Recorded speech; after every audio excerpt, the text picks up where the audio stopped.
What's up mga ka-itlog? Welcome to my channel again. Ang gagawin natin ngayon ay mag-install tayo ng Windows 11 gamit ang USB na bootable. So ibabypass natin yung TPM at yung Secureboot. So stay tuned lang at panoorin nyo to.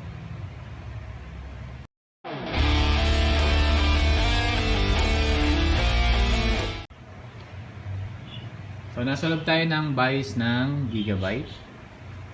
So kailangan naka-enable yung UEFI. So check natin kung naka-enable na to.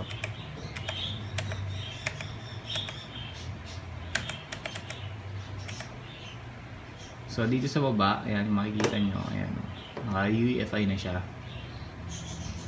So save and exit na natin. Tapos boot na tayo sa USB.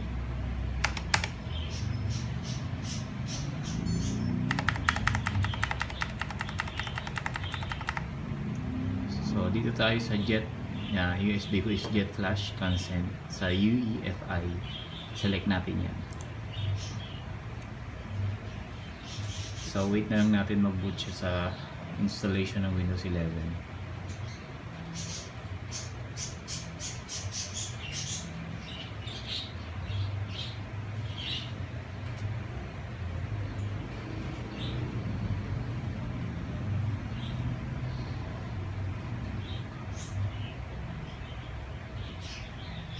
Ngayon na lumabas na yung installation niya. So click lang natin next. Tapos install now.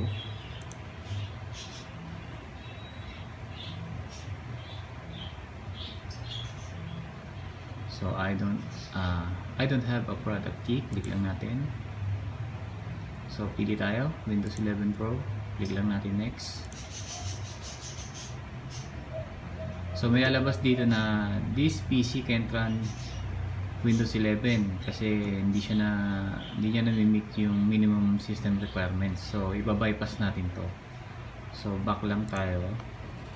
Tapos yan ay sa keyboard na Shift F10. Lalabas ang command. Type lang natin regedit.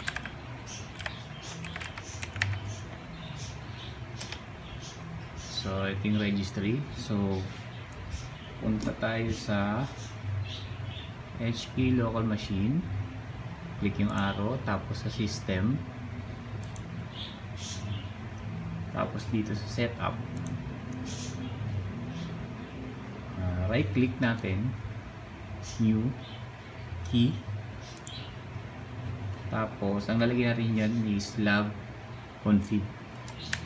Capital capital L, A, B, tapos capital C, config. Pagkatapos nyan, click natin yung lab config dito sa blank space sa right side. Gagawa tayo ng right click mo, gagawa tayo ng new, tapos D-word. Itong D-word na 32-bit. So ang lalagyan natin dyan is bypass TPM check. So capital B, TPM check, tapos enter. Tapos double click natin to, lagyan natin ng value ng 1.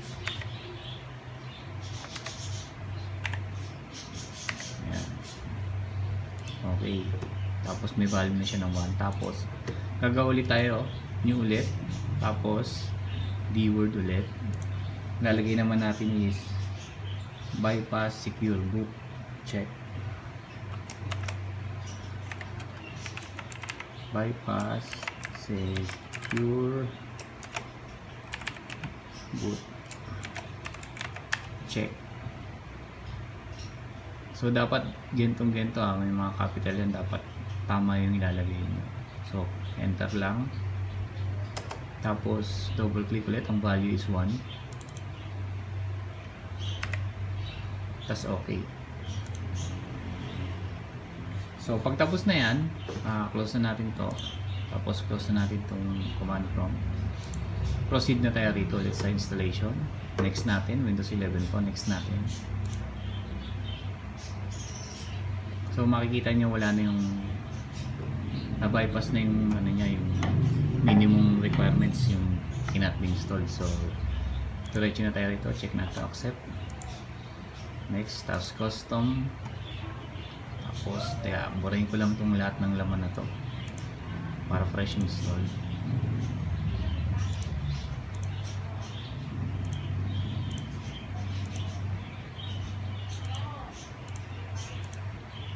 So pag okay na, next na lang.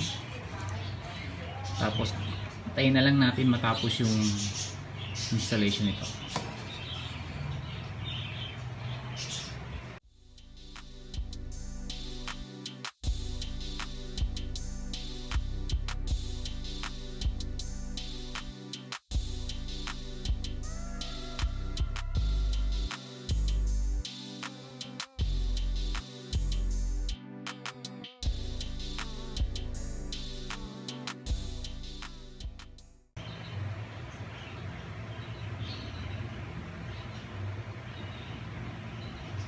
So ngayon, dito tayo sa settings niya.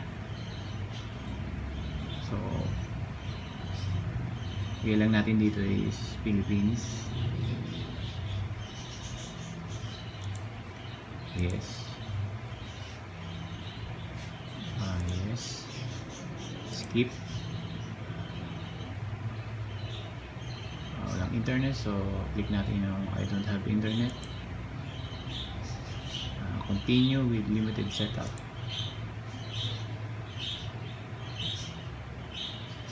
So lagay natin yung pangalan.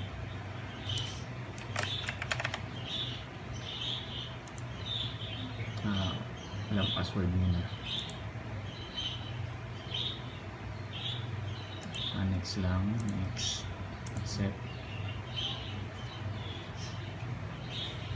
So antayin lang natin siya mag-boot up na sa Windows.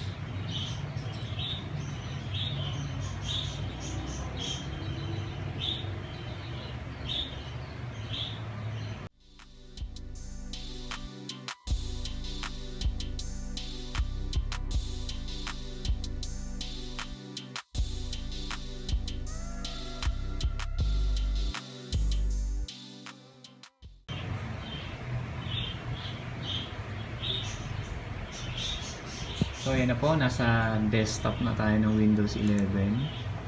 So successful po yung installation natin. Na-bypass natin yung TPM at yung Secureboot.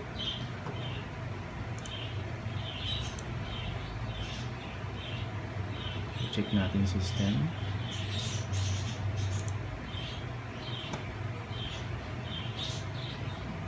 Windows 11 po.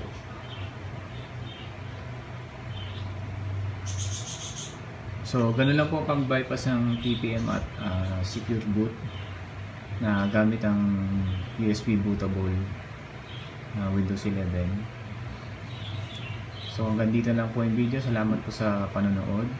At sa mga hindi pa po nagsasubscribe, subscribe po kayo sa aking channel. Pa-support po sa inyo para mag-grow po ang aking channel. At i-hit nyo rin yung notification para sa mga bagong videos na i-upload ko. So maraming salamat po ulit sa panonood. Till next time po ulit mga ka-itlog. Thank you po ulit.